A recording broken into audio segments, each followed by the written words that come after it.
Hello, Halstead. This is Miss Lee, your school librarian. I am missing all of the Halstead readers during our time apart. I especially miss our read aloud time and library class each week. So I thought that with the help of a special furry friend, I could bring a read aloud to you.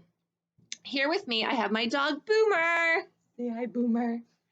Together, we're going to read aloud the story, Boomer's Big Day, written by Constance W. McGeorge, illustrated by Mary White. Ready, Boomer? You ready? Boomer's Big Day by Constance W. McGeorge, illustrated by Mary White. It was just after breakfast, and Boomer was waiting to be taken for his daily walk around the neighborhood. But Boomer soon discovered this was not going to be an ordinary day. No one left the house after breakfast. No one would stop what they were doing to play with him. Everyone was very, very busy. Boomer decided it was going to be one of those days when he had to play all by himself.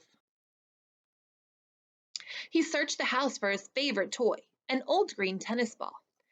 He looked in his toy basket, no ball. He looked under the sofa, no ball. He looked under all the beds in the house, but his ball was nowhere to be found.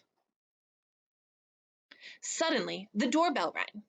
Boomer barked and barked, but everyone told him to be quiet. Then strangers carrying large boxes came through the front door and into the house. Soon there was activity everywhere. Boxes appeared in every room of the house. The strangers started pulling things out of the closets, out of drawers, and out of cupboards. Then they packed everything into boxes, and one by one the boxes were carried out of the house. Before Boomer knew it, the house was empty. While the strangers loaded the boxes and furniture into a large truck parked in front of the house, Boomer's family loaded its van. Finally, Boomer was led out of the house.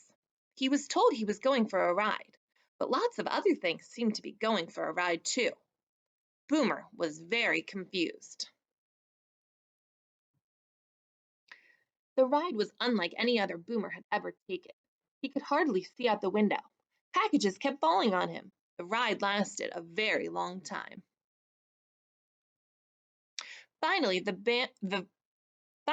van stopped in front of a house Boomer had never seen before. There were strange trees, strange flowers, and strange people passing by. Boomer wondered where he was. Boomer walked cautiously up to the front door of the house. He peeked in. The house was empty. While the strangers unloaded the truck and his family unloaded his van, Boomer went inside. He wandered from room to room. There was nothing to do and no one to play with. Then Boomer discovered the backyard. He couldn't believe his eyes. There were things to snap, holes to dig, squirrels to chase, and best of all, there were new friends to be made. At the end of the day, Boomer went inside. Instead of being empty, the house was now full of furniture and boxes. Boomer found his dinner bowl in the kitchen. His bed had been unpacked too. And there beside it was his old green tennis ball.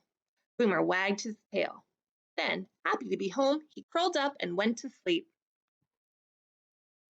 The end.